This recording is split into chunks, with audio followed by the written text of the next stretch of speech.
છે અને આ સંસારમાં પવિત્રમાં પવિત્ર કોઈ હોય તો જ્ઞાન છે. નહીં જ્ઞાનેન સદૃશમ પવિત્રમ મેહ વિદ્યતે. ગીતાજી લખે છે આ સંસારમાં ક્યાંય જ્ઞાન જેવું કોઈ પવિત્ર છે નહીં. અને જ્ઞાનને જેટલું તમે બીજાને આપો એટલું તમારું વધે, જેટલું વહેંચો એટલું વધે. ભગવાને પૂતનાનો ઉદ્ધાર કર્યો. આ કથામાં ભગવાને બતાવ્યું છે રામાવતારમાં પેલી તાડકાને મારી, કૃષ્ણ અવતારમાં પેલી પૂતનાને મારી. ભગવાન કહે છે કે જીવનમાં સુખી થવું હોય તો અવિદ્યાને મારતા શીખો, અવિદ્યાને મારજો. અને અવિદ્યાને મારવાનું એક જ માત્ર સાધન છે સત્સંગ. શું છે? અવિદ્યાને મારવા માટેનું એકમાત્ર સાધન સત્સંગ છે. અને એટલા માટે જ્યાં પણ સત્સંગ થતો હોય એવી જગ્યાએ જઈને સત્સંગમાં બેસી જવું. વાલા ભક્તજનો, ઘણા લોકો કહેતા હોય અમારે ભાઈ નવરાઈ નથી હમણાં.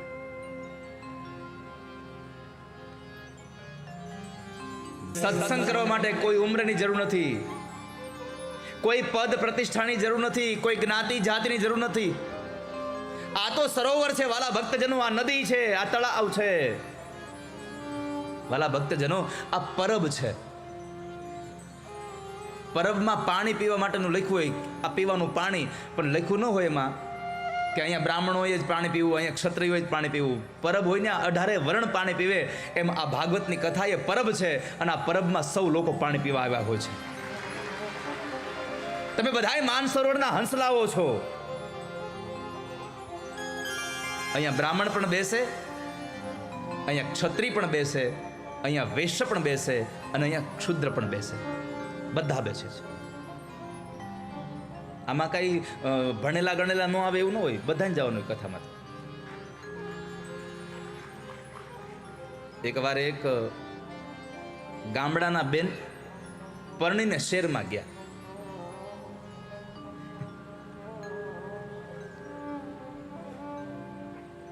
અને એ ગામડેથી બેન પરણીને ગયા, એ જરા ભગવાનની કથાના પ્રેમી હશે, એટલે જ્યાં કથા હોય ત્યાં પૂગે.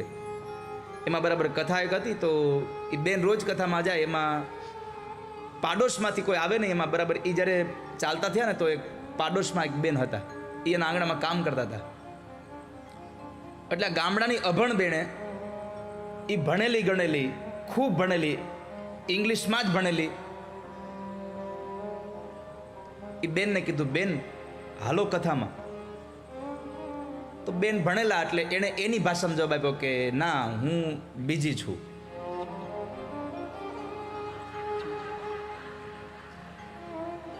એણે જવાબ આપ્યો હું બીજી છું. તો ગામડાના બેન એમ સમજ્યા કે એ બીજી છે એમ. તો ગામડાના બેને કીધું એમ તો હું તમારા ભાઈને ત્રીજી છું, પણ આપણે કથામાં તો જવાય કે એમાં કઈ. આજ આપણે કથામાં જવાય, કદાચ કાલ આપણા નામની કથા થઈ જાય, કાલ આપણી વાહે કથા બેસી જાય. એના કરતા આજ આપણે કથા સાંભળી આવીએ. આપણી પાસે બેહાડવી પડે એના કરતા આપણે કથામાં બેસી આવીએ થોડી વાર. સત્સંગ કરી લેજો વાલા ભક્તજનો. અને જ્યાં સુધી સત્સંગ નહીં આવે ત્યાં સુધી સુખે નહીં પામો. બીનો સત્સંગ વિવેક ન હોય.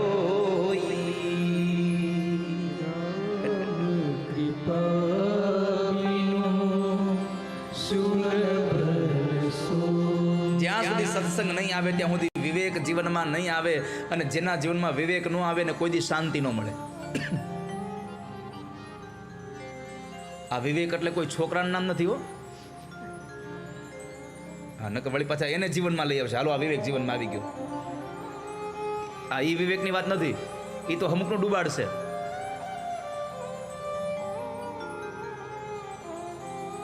તો પરમાત્માની આ કથા સત્સંગનો મહિમા વધારે અને અવિદ્યાને મારે એની કથા છે. માં યશોદાએ લાલનજીને પૂતનાના એ શરીર ઉપરથી લઈ આવી અને પછી એના ઉપર અબિલ ગુલાલ ઉતાર્યા, અબિલ ગુલાલ લગાવી 8 શ્લોકોમાં સ્તુતિ કરી ભગવાનને. અને એ 8 શ્લોકોની સ્તુતિ એટલે જેને પૂતના કવચ કહ્યું. અહીંયા માં યશોદા ભગવાનના નામ લઈ લઈને ભગવાનની રક્ષા કરવાનું કાર્ય ભગવાનને સોંપે છે. આ સંસારનો જીવાત્મા દુઃખમાં આવે તો ભગવાનને યાદ કરે, અને ભગવાન દુઃખી થાય તો ભગવાનનું નામ યાદ કરે છે. માં યશોદાએ 8 શ્લોકોમાં પૂતના કવચ ગાયું છે અને પરમાત્માને પ્રાર્થના કરી છે. ત્યાર પછી સમય વ્યતીત થયો, ભગવાન પડખું ફરતા શીખા. નંદ બાબાએ આખા ગોકુળને ધુવાડા બંધ જમવાનું આપ્યું છે. અને ત્યારે માં યશોદાએ લાલનજીને સ્નાન કરાવી અને સરસ વસ્ત્રો પહેરાવી, અને આંગણામાં એક બળદગાડું હતું, એ બળદગાડાને નીચે ભગવાનને પોઢાડી દીધા, અને માં ઉત્સવમાં વહી ગઈ. યશોદાના રૂપમાં રહેલી બુદ્ધિ ભગવાનને મૂકી અને જો ઉત્સવમાં વળગી જશે તો એના જીવનમાં કંઈક ઉલ્કાપાત થશે ને થશે, એમાં સંશય જ નથી. થવાનું જ. અને ભગવાને એક લાત મારી અને પોતે જે પણ બળદગાડા નીચે સૂતા છે એ બળદગાડાને ભાંગી નાખ્યું. આ શક્ટાસુર નામનો રાક્ષસ હતો, કંસે મોકલેલો હતો, અને આ પૂતના મરે એટલે શક્ટાસુર આવે જ. કેમ? પૂતના એટલે અવિદ્યા છે, શક્ટાસુર એટલે ભોગ છે. ભગવાને કીધું અમુક ઉમ્ર થાય એટલે ભોગ નહીં જવા દેવાય, પછી એમાં બેઠું ન રહેવાય, ખાધા પીધા ન કરાય. ભગવાને શક્ટાસુરનો ઉદ્ધાર કર્યો. પછી તૃણાવર્ત નામનો એક રાક્ષસ કંસના પ્રેરિત થઈને આવેલો, વનટોળિયાનું રૂપ લઈને, અને ભગવાનને આંગણામાંથી ઉપાડીને લઈ ગયો. પરમાત્માએ ના પાડી કે ભાઈ મથુરા નહીં જવાય. ભગવાને તો કીધું ગોકુળની બહાર જ નહીં જવાય, કારણ કે પરમાત્મા ગોકુળમાં રોકાયા, વૃંદાવનમાં રોકાયા, ત્યાં સુધી ભગવાને 5 નિયમોનું પાલન કર્યું છે. અહીંયા ભગવાનને નિયમ રાખ્યા એના વાત સાથે આપણને બધાને ઉપદેશ કર્યો છે કે ભગવાન જેવા ભગવાન જો 5 નિયમ રાખતા હોય તો કમસે કમ આપણે એક તો નિયમ રાખવો જોઈએ જીવનમાં. નિયમ વગરનું જીવન બ્રેક વગરની ગાડી જેવું છે, ગમે ત્યાં ગમે તેની સાથે પછડાઈ જશે. માટે નિયમ રાખજો. ભગવાનના 5 નિયમો હતા. પહેલો નિયમ 11 વર્ષનો ન થાવ ત્યાં સુધી ગોકુળમાંથી બહાર નહીં જાઓ. બીજો નિયમ સીવડાવેલા વસ્ત્ર નહીં પહેરું. ત્રીજો નિયમ માથાના વાળ નહીં ઉતારું. ચોથો નિયમ વ્રજમાં રહું ત્યાં સુધી હાથમાં હથિયાર નહીં લઉં, જેટલાને મારું એમને જ મારીશ. અને 5મો નિયમ હતો કે જ્યાં મારી ગાયો ઉઘાડા પગે ચાલે છે ત્યાં હું પગમાં પગરખા નહીં પહેરું. ભગવાન ગોકુળમાં વૃંદાવનમાં રહ્યા ત્યાં સુધી ઉઘાડા પગે ચાલ્યા હતા. નંગે પાંવ ચલે છે કૃષ્ણ વહાં પે. ભ્રમણ રે તમે લોટ્યો નહીં, કિયો ન યમુના પાર. જે માણસ રમણ રેતીમાં આળોટો ન હોય અને જે માણસે યમુનાનું પાન ન કર્યું હોય એને ખબર જ નથી કે વ્રજનું તત્વ શું છે. વ્રજ એટલે કાંઈ નથી વાલા ભક્તો, બીજું જરૂર. બ્રહ્મના તળિયાની રજ એ જ આપણા બધાનું વ્રજ છે, જ્યાં ભગવાન ખુલ્લા પગે ચાલ્યા હતા. એટલે તો આજ પણ આપણે વ્રજમાં જઈને એની માટી મસ્તક પર રાખીએ છીએ.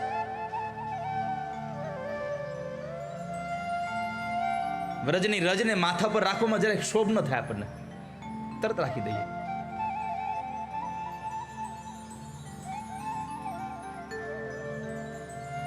તો ભગવાને 5 નિયમો રાખ્યા હતા. પોતાનો વજન વધાર્યો એટલે તૃણાવર્તની ગતિ ધીમી થઈ. તો તૃણાવર્તના મનમાં એમ આવ્યું કે હું આ બાળકને લઈ આવ્યો, કોઈ પથ્થરની શિલા લઈ આવ્યો. એટલે પરમાત્માએ પથ્થર સાથે પટકી અને એનો ઉદ્ધાર કર્યો. અંતે યામતી સા ગતિ. પરમાત્માએ એનો ઉદ્ધાર કર્યો. પછી તો ભગવાને માં યશોદાને પોતાના મુખારવિંદમાં 14 બ્રહ્માંડના દર્શન કરાવ્યા. બગાસું ખાધું ત્યારે પણ પુત્ર ભાવ ફરી પાછો ભગવાને પ્રગટ કરાયો. એમાં માયા મૂકી દીધી.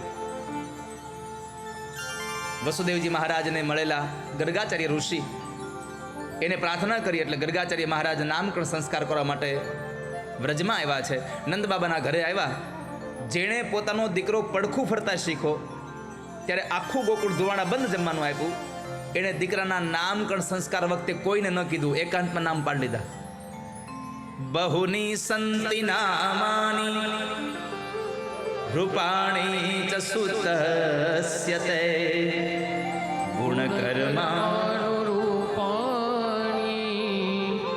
તાન્યહં વેદનો જના. ગર્ગાચાર્ય ઋષિ નામકરણ સંસ્કાર કરવા આવ્યા છે. ગૌશાળામાં એકાંતની અંદર નામકરણ કર્યું.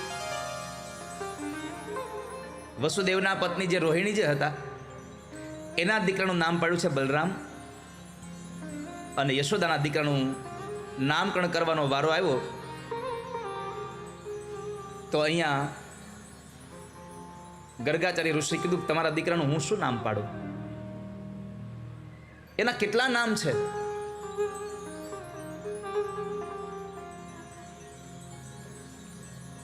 એકાદું નામ હોય તો હું નામ પાડું. અરે બાબા, અમે તો લાલો કહીએ છીએ, પણ તમે કંઈક નામ આપો ને. તો કહે છે કે તમારો દીકરો દરેક યુગમાં આવે છે પણ રંગ અલગ અલગ હોય છે. આ વખતે તમારો દીકરો કાળો બનીને આવ્યો છે એટલે પેલું નામ એનું હું કૃષ્ણ રાખું છું. બોલો કૃષ્ણ કનૈયાલાલ કી. નામકરણ સંસ્કાર થયું. જેવા જેવા કામ કરશે એવા એવા નામ પડશે.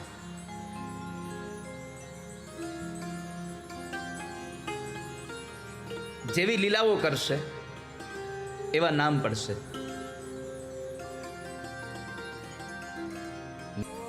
અને હવે તો એક આમ પેટર્ન આવી છે ને,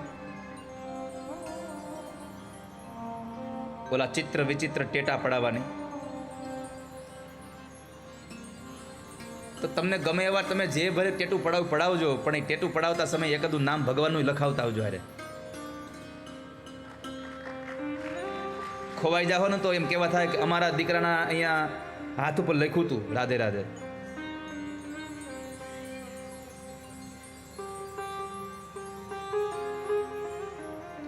લાવ હથેળી શામ લખી દઉં, હૈયે હરિવર નામ લખી દઉં. લાવ હથેળી શામ લખી દઉં, હૈયે હરિવર નામ લખી દઉં. તમારા હાથમાં હૈયામાં નામ લખી રાખજો ભગવાનનું. પરમાત્માનું નામકરણ સંસ્કાર કર્યું અને પછી માં યશોદાએ પૂછ્યું કે બાબા જરાક જોઈ દો ને મારો દીકરો ભણશે કે નહીં. ગર્ગાચાર્ય ઋષિ કીધું કે માં આ તારો દીકરો ભણશે ખરો ને આખી દુનિયાને ભણાવશે. પછી બીજું પૂછ્યું માએ કે તો હવે હારે એ જોઈ દો મારા છોકરાના લગ્ન થાય તો વહુ કેવી આવશે? અમારે હાહુ વહુને ભણશે? મોટી ઉપાધિ છે આ. સાસુ વહુને ભણશે? કન્યા અને વરરાજાના વર કન્યાના મેળાપગ જોવા એના કરતા વરરાજાની માનું અને કન્યાનું બેનું મેળાપગ જોવો, એને બેને ભળે એટલે સંસાર હાલે બરાબર.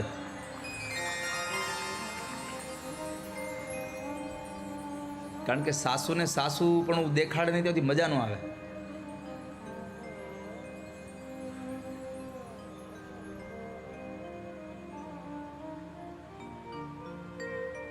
આપણે તો હજી સરોજબેન વાર છે સાસુપણું દેખાડવાને. પણ આ કથા સાંભળીને મને લાગે છે કે હવે સાસુપણું નહીં ઉદ્ભવ થાય.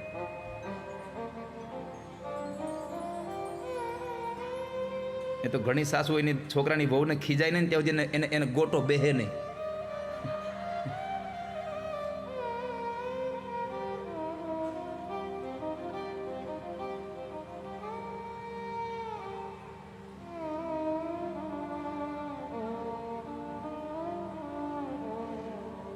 શિવ તારે હાહુની ઉપાધિ નથી કઈ, એટલે હું તારા હાહુ નથી કહેતો.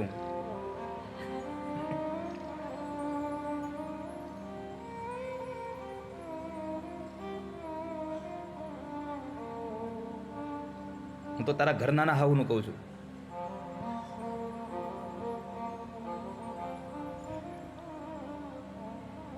સાસુ માને જ્યાં સુધી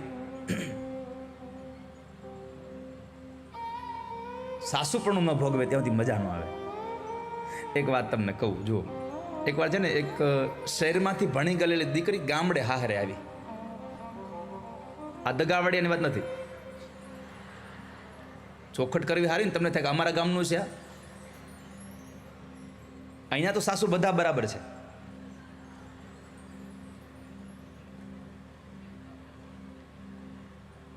તો હવે દીકરી પરણીને આવી અને એટલી તૈયાર, બા હવારમાં ઉઠે ત્યાં ગરમ પાણી તૈયાર હોય, બા તૈયાર થઈ જાય ત્યાં એના પૂજાની થાળી તૈયાર હોય, બા પૂજા કરી લે ત્યાં એનો નાસ્તો તૈયાર હોય. એ નાસ્તો તૈયાર થાય ત્યાં આપણે દીકરીઓ ખબર ગામડામાં પેલી સાસુ થેલી લઈને જતી પહેલાં, આ બાજુ રિવાજ છે કે નહીં ખબર નહીં મને, પણ અમારે કાઠિયાવાડમાં રિવાજ કે દીકરી નાની એવી થેલી હાહુમાં હાટું લઈ જાય. હવે પર્સ લઈ જાય છે, પણ એ હાહુમાં હાટું થેલી લઈ જાય. એટલે બા નાસ્તો કરી લઈને થેલી તૈયાર હોય, બાના હાથમાં એમાં ઓલો કીપેડ વાળો મોબાઈલ નાખે, બાના તૂટી ગયેલા દાંડલાવાળા ચશ્મા નાખે અને 2-5 રૂપિયા આપીને બાને થેલી પકડાવે. લ્યો બા, આ તમારી આ મંદિરે જવાની થેલી તૈયાર છે, ઘડીક મંદિરે જઈ આવો, તમારે ત્યાં શાંતિ. અને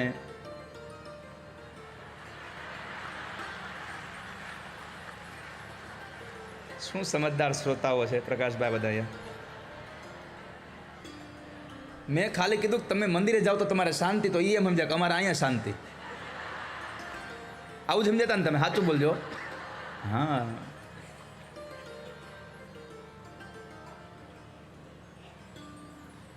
તો સાસુમાને મહિનો 2 મહિના થયા, પણ ઓલું ખીજાવા જેવું કંઈ હલતું નહીં, તો માને મજા નહોતી આવતી. કે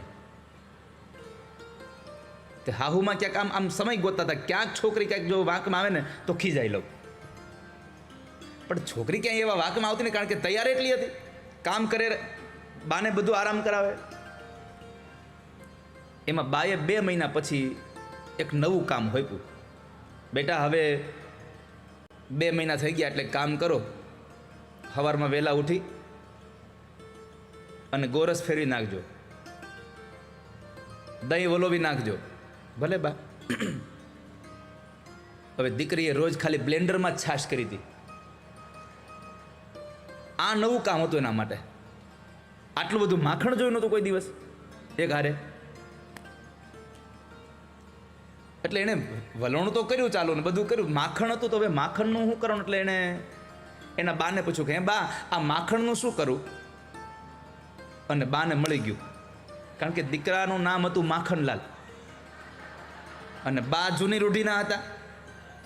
બાએ કીધું કે એ ગગી, ભલે તું ભણેલી ગણેલી ગામડે આવ્યો, પણ અમારે અહીંયા ધણીનું નામ ન લેવાય. આજ મારા છોકરાનું નામ લીધું, હવે કોઈ દી મારા છોકરાનું નામ લેતી નહીં. બા તો ખીજાવા માંડ્યા. હવે આને તો એવું કાંઈ હતું નહીં. એટલે બાને કીધું બા હા કાંઈ વાંધો નહીં લઉં. 2 દિવસ થયા, ફરી પાછું જાજુ બધું ગોરસ. અને દીકરીએ વલોયું. સવારમાં 7 વાગ્યામાં પૂછ્યું બા, એ બા. બાએ કીધું શું છે? એ કે આ તમારા દીકરા ગોળીમાં તરે છે, એનું શું કરવાનું છે?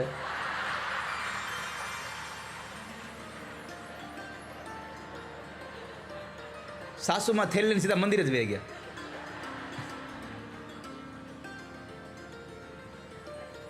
એટલે માં યશોદાએ પ્રશ્ન કર્યો કે બાબા જરા જોઈ દો ને, વહુ કેવી મળશે, અમારે બેને ભળશે કે નહીં?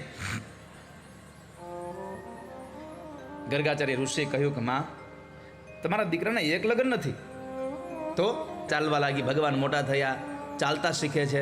આખી દુનિયાને ચલાવનારો પોતે ચાલતા શીખે છે. પછી ભગવાન આંગણામાંથી શેરીઓમાં રમવા ગયા. ત્યાં ભગવાનનું એક મિત્ર મંડળ બન્યું. શ્રીદામા, સ્તોક, મધુમંગલ, મનસુખો, આ બધા ભગવાનના મિત્રો હતા. ભગવાને મનસુખાને જમાડવા માટે થઈ અને માખણની ચોરી કરવાનું નક્કી કર્યું અને પાછું મંડળ સ્થાપ્યું, ચોરીય વિદ્યા પ્રસારણ મંડળ. ચોરી કરવાની વિદ્યા શીખડાવે એનું મંડળ, અને ભગવાન પોતે પ્રમુખ. શેની ચોરી કરવી ભગવાન શીખડાવે છે. ઘણા લોકો મને પૂછે કે ભગવાન ચોરી કરે આવું સારું લાગે? પણ ચોરી કરી એને કહેવાય જે આપણું ન હોય અને લઈ લીધું હોય ને, એને ચોરી કરી કહેવાય. આ દુનિયામાં કઈ વસ્તુ પર ભગવાનનો હક નથી? બતાવો તો ખરા તમે કોઈ વાલા ભક્તજનો. બધું જ તો પરમાત્માનું છે. ત્વદીયમ વસ્તુ ગોવિંદ તુભ્યમેવ સમર્પયેત. હે ગોવિંદ, આ બધું તમારું છે, તમને અર્પણ કરીએ, એમાં અમારું શું લાગે? દુઃખ એટલે થાય છે આપણે આપણું માનીને બેઠા છીએ. જે દિવસે તમે તમારું માનીને છોડી દો કે આ મારું નથી, આ તો બધું એનું છે, તે દિવસે તમે છૂટી જશો.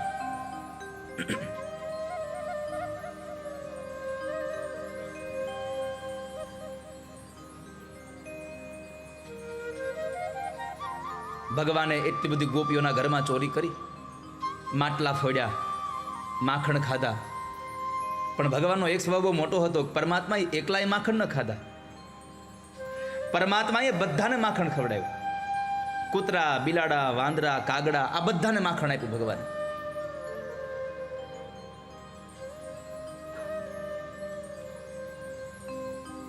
ગોપીઓએ ફરિયાદ કરી માને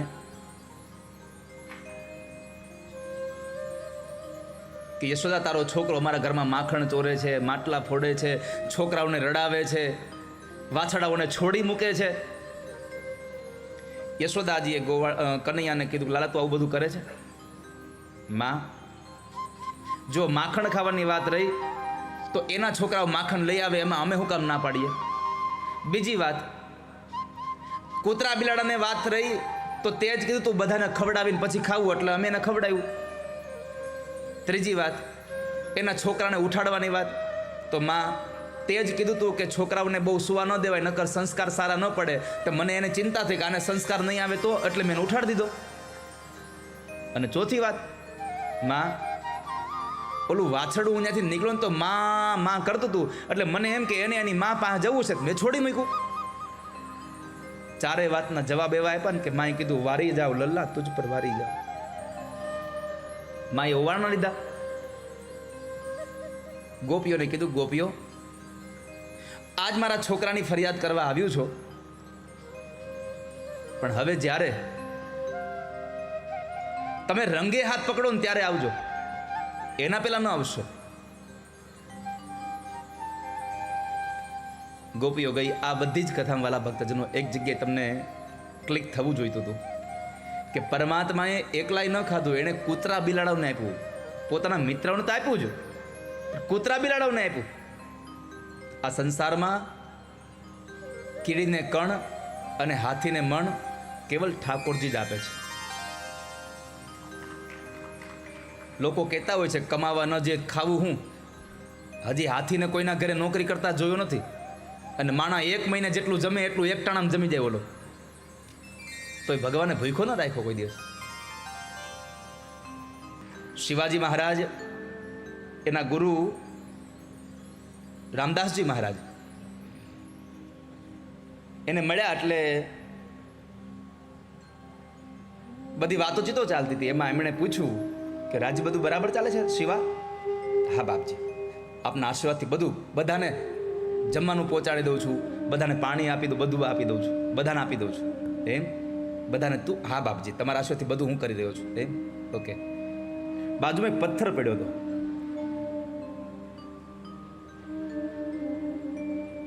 શિવા, એક હથોડો મગાવો ને, આ પથ્થર તોડવો છે. શિવાજીએ પથ્થર મગાવ્યો. હથોડો મગાવી અને પથ્થર પર ઘા કરે. પથ્થર તૂટ્યો નહીં. લંગોટમાં રહેલા એના ગુરુએ હાથમાં હથોડો લઈને ઘા માર્યા. પથ્થરના 2 ભાગ થયા. 2 ભાગના એક ભાગના પથ્થરમાં અંદર ખાડો હતો ને એમાં પાણીમાં એક દેડકો હતો. ગુરુજીએ પૂછ્યું, શિવા, આ ગુરુને આ દેડકાને પાણીને અનાજ તે આપ્યો? અહીંયા લાકડી પડે એમ પડી ગયો. બાપજી, આ સંસારમાં હું કોઈને કશું આપતો નથી, આ તો બધું ભગવાન આપે છે. 2 પથ્થરની વચ્ચે કોણ પાણી આપે ને? આ સંસારમાં ભગવાન નિભાવે છે સૌને. આ તો આપણે નાહકના બધું માથે લઈને ફરીએ છીએ. આ મેં કર્યું એટલે આમ થયું, મેં કર્યું એટલે આમ થયું. આપણે કંઈ કર્યું જ નથી. હું કરું કરત ન દૂજો કોઈ, આદર્યા કામ અધવચમાં રહે, મારો હરિ કરે સો હોય. ભગવાન કરે એ જ થવાનું છે, તમારાથી કશું નહીં થાય.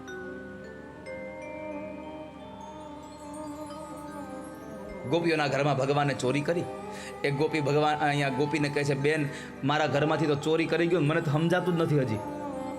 કેમ?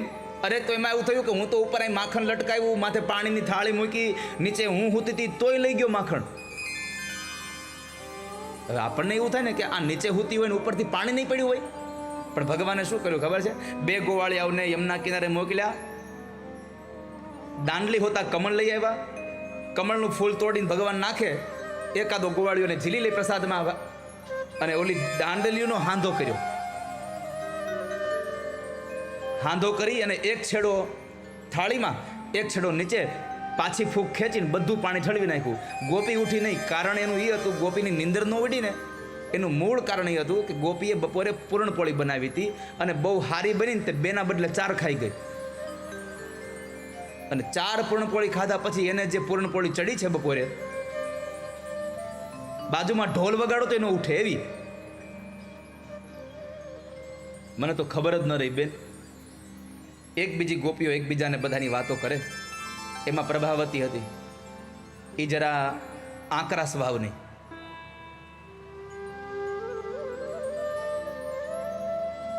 એટલા આકરા સ્વભાવની કે ગોપીઓને ખીજાવા લાગી. તમારા ઘરમાં આવે, બાકી આવે મારી ઘરે, ખબર પડે કેમ આવાય છે. વાહ ભાંગી નાખું, વાહ ભાંગી નાખું. આ શબ્દ ગોપીઓએ સાંભળ્યો એટલે એણે હાંજે જઈને છોકરાઓને કીધું. હવારે છોકરાઓ કનૈયાને કીધું. કનૈયા ઓલી પ્રભાવતી આમ કહેતી હતી, એમ હાલો આજેની ઘરે માખણ ખાવા જવું છે. એક કનૈયાના મિત્રે કીધું, કનૈયા રહેવા દે, દેવ ડેરા મૂકીને હનુમાનની અડફેટે ન ચડાય, રહેવા દે. તો કે ના, હવે તો માખણ પ્રભાવતીના ઘરનું, નકર માખણ જ નથી ખાવું. ભગવાન પ્રભાવતીના ઘરમાં માખણ ખાવા ગયા. બધાએ માખણ ખાધું, કૂતરા બિલાડાને ખવડાવ્યું. એક ગોવાળીએ પૂછ્યું, કનૈયા બધું ખાધું પણ હજી અડધું ભર્યું છે આમાં, તો આનું શું કરવાનું? ભગવાન કે ગાયર કરી દો, લીપણ કરી દો. તે ગોવાળીએ હવે ઉમરામાં લીપણ કર્યું. પાણી ભરવા ગઈ હતી પ્રભાવતી, પાણી ભરીને આવી અને રોજનો રસ્તો હતો એટલે નીચું ન જોયું, સીધો પગ મૂક્યો. હવે માખણમાં પગ મૂકે પછી શું થાય? ગઈ સીધી હામી દિવાલે. પણ ગોપી તૈયાર બહુ હતી ને, બીજા દિવસે એને માખણ ઉતાર્યું, ઘરમાં સિક્કામાં લટકાયું અને પોતે પાણી ભરવા ગઈ છે એવું લાગે એટલા માટે ઘરમાં સંતાઈ ગઈ. ભગવાનને સમાચાર મળ્યા, કારણ કે પ્રભાવતીનો દેર આ ટોળકીમાં હારે હતો. ભગવાનના જે સભ્યો હતા ને, એ સભ્યોમાં તમે નહીં ખબર હોય, બાપ દીકરો બે હારે ચોરી કરવા જાય. એની ઘરવાળી ના પાડે કે છોકરાઓ ચોરી કરે, પણ તમે આવડા ગૌઢા આખા થઈને જાઓ તો કે ચોરી કરીને ખાવાની બહુ મજા આવે, તારે ભરવું જ ભળી જાય અમારા મંડળમાં, તું આ ના નો પાડતી કે. એટલી સરસ વાતો કરે. એમાં બરાબર ભગવાન આવ્યા. મટુકી ઉપર બહુ હતી.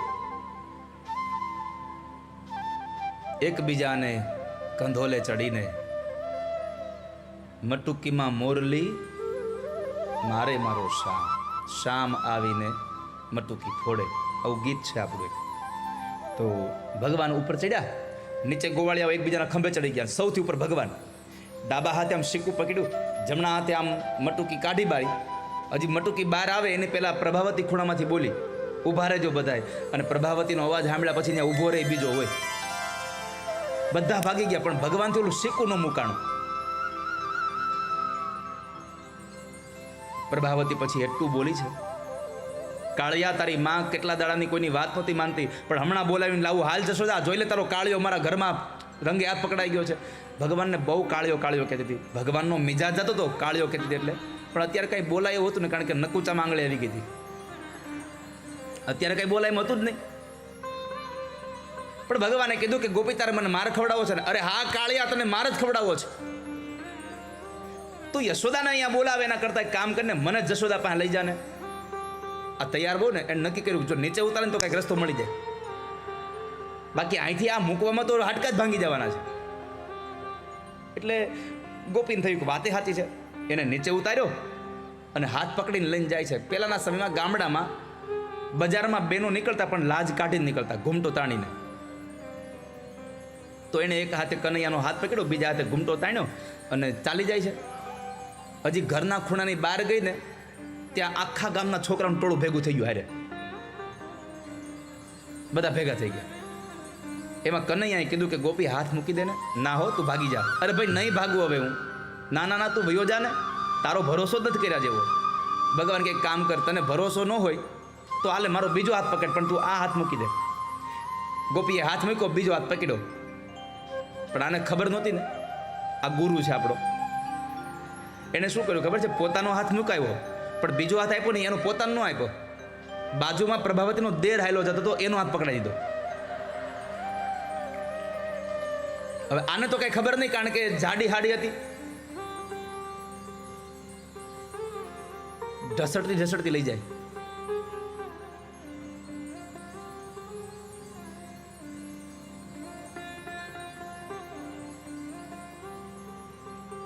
ઢસડતી ઢસડતી લઈ જાય અને બોલતી જાય મનમાં કે તને જશોદા મારશે તો ખબર પડશે. ગામના લોકો હામાં મળતા તે દાંત કાઢતા હતા કે આ જશોદા પાસે આને શું કામ માર ખવડાવવા લઈ જાય, કારણ કે એનો દેર હતો, આને તો ખબર નહોતી. ભગવાન તો દોડીને પહોંચી ગયા. ભગવાન જ્યારે પહોંચી ગયા મા પાસે, ત્યારે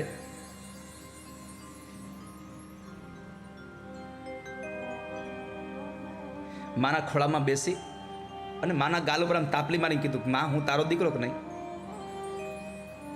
અરે હા, આવું કેમ પૂછે છે? તો તને મારી માથે ભરોસો છે?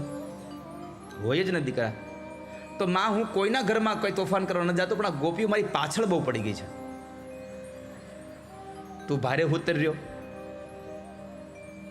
એમાં તું મને એટલું કે આજ કોઈ ગોપી આવી અને મારી ફરિયાદ કરે કે મારા ઘરમાં માખણ ખાતા મેં પકડ્યો, તું માન ખરી? અરે તું તો મારા ખોળામાં બેઠો છો, હું ફરિયાદ કરે? નહીં એમ નહીં, તોય આવે કોઈ આવે તો હું કરે એમ. યશોદા કે આવે તો એને એટલી ઉધડી લઉં જિંદગીમાં તારી હામું ન જો કોઈ દી.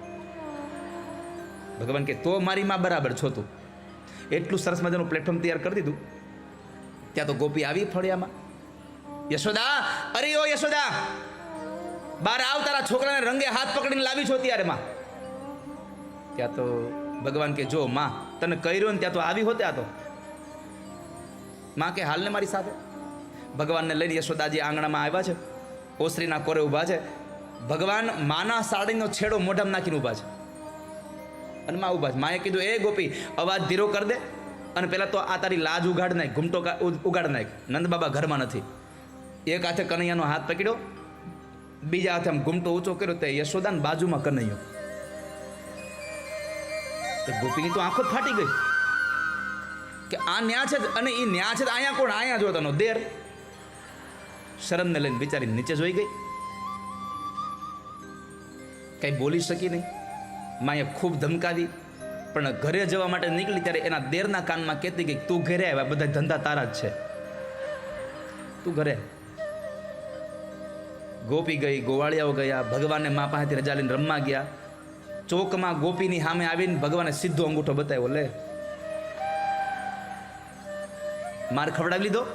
ગોપી પાછું બોલી, કાળિયા તું આજ છટકી ગયો છો, પણ જો તને કાળિયા માર ન ખવડાવું ને તો મારું નામ પ્રભાવતી નહીં. ભગવાને સીધું કીધું, એ પભલી.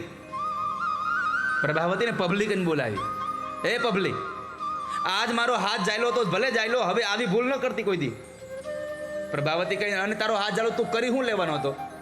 ભગવાન કે આજ મારો હાથ પકડ્યો તો મેં મારો હાથ મુકાવીને તારા દેરનો હાથ પકડાવ્યો, પણ હવે બીજી વાર આવી ભૂલ કરે તો મારો હાથ મુકાવીને તારા ધણીનો હાથ પકડાવી દે, પછી કહેતી નહીં.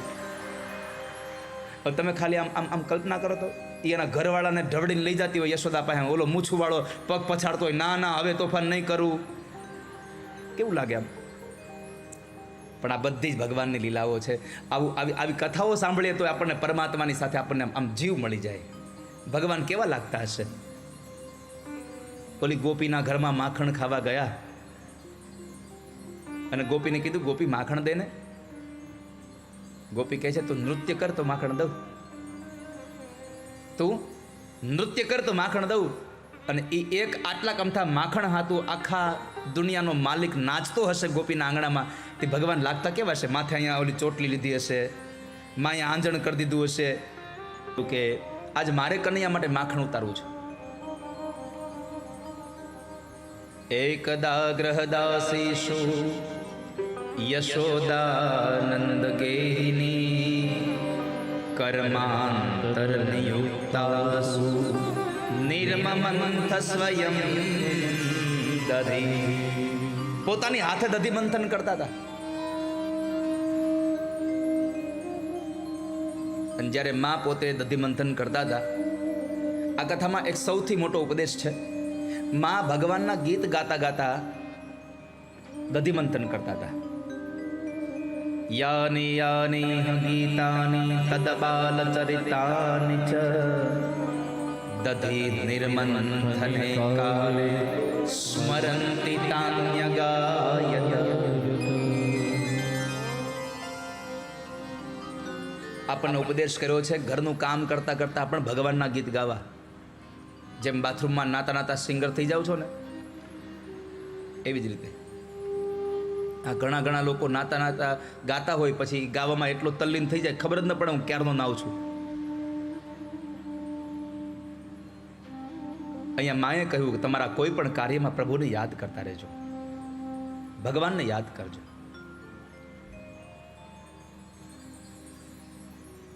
ભગવાન જાગીને આવ્યા. માં યશોદાને કહ્યું કે માં મને દૂધ પીવું છે, આપો. માએ દધી મંથન છોડ્યું, પણ ભગવાનને તૃપ્ત કરે એની પહેલાં એને દેખાયું કે મેં ચૂલા ઉપર એક પદ્મગંધા નામની ગાયનું દૂધ ગરમ કરવા માટે મૂક્યું છે. એ ઉભરાઈ જશે તો મારો કન્હૈયો પછી દિવસે શું પીશે? એટલે ભગવાનને અતૃપ્ત બેસાડી અને માં દૂધ ઉતારવા ગયા. ભગવાનને એટલો ક્રોધ આવ્યો કે પોતાના હાથમાં એક પથ્થર લઈ અને ગોળીમાં મારી દીધો. મારા કરતા માને એ દૂધ વાલું છે. ગોળી ફોડી નાખી. એટલે માએ નક્કી કર્યું કે હવે આની કોઈ મારે સાબિતીની જરૂર નથી, આ તોફાન વધ્યા જ છે. એટલે માં એને પકડવા માટે લાકડી લઈને દોડ્યા. પણ જ્યાં સુધી લાકડી લઈને દોડ્યા ત્યાં સુધી ભગવાન હાથમાં ન આવ્યા, પણ લાકડી નાખી દીધી તો પરમાત્મા સામેથી આના હાથમાં પકડાઈ ગયા. કેમ? જ્યાં સુધી જીવાત્માના હાથમાં અભિમાનની લાકડી છે ત્યાં સુધી પ્રેમરૂપી કૃષ્ણ તમારા હાથમાં નહીં આવે. અભિમાનની લાકડીને ઘા કરી દો, કૃષ્ણ આપોઆપ તમારા હાથમાં પકડાઈ જશે. અભિમાન છૂટે તો પ્રેમ આવે. પ્રેમ ગલી અતિ સાંકરી ઉનમે દો ના સમાય. કાં તો જીવનમાં અભિમાન રહે અને કાં તો જીવનમાં તમને પ્રેમ રહે. આ બે સાથે ન રહી શકે.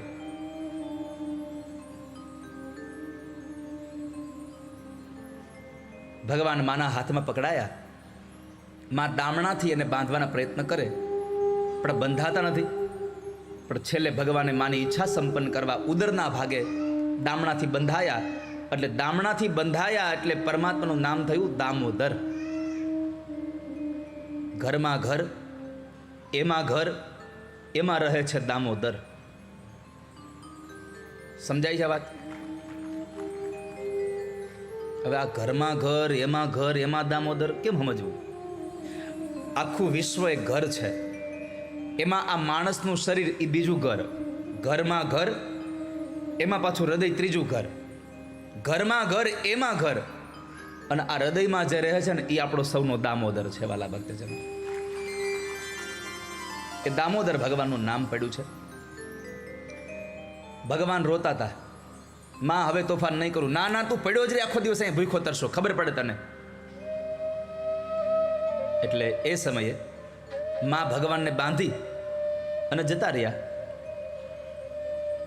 જેવા માં યશોદા આંગણામાંથી ઓરડામાં ગયા, ભગવાને રોવાનું બંધ કર્યું. એ કે કોઈ સાંભળે નહીં, ખોટું હું રોવું? રોવાનું બંધ કરી દીધું. ગોઠણી આપણે ચાલતા થયા અને એ ગોઠણી આપણે ચાલતા ચાલતા તેઓ યમલા અર્જુનના બે વૃક્ષોની મધ્યમાં પહોંચી ગયા. ત્યાં જઈ અને યમલા અર્જુનના બે વૃક્ષોની મધ્યમાંથી ભગવાન નીકળી ગયા. પણ ખાનણીઓ ફસાયો. ભગવાને જોર લગાવ્યું. ખાનણીયાથી એ બે વૃક્ષો ધરાશાયી થયા. બે દિવ્ય પુરુષો નીકળ્યા, નલકુબેર અને મણિગ્રીવ. આ કથા અત્યાર સુધી બધી કથાઓ યુવાનો માટે ચાલતી હતી. આ કથા ધનવાન મા બાપ માટે છે, જેની પાસે અઢળક સંપત્તિ છે, જેની પાસે સારામાં સારું પદ અને પ્રતિષ્ઠા છે, એને ટકોર કરવા માટે આ કથા છે.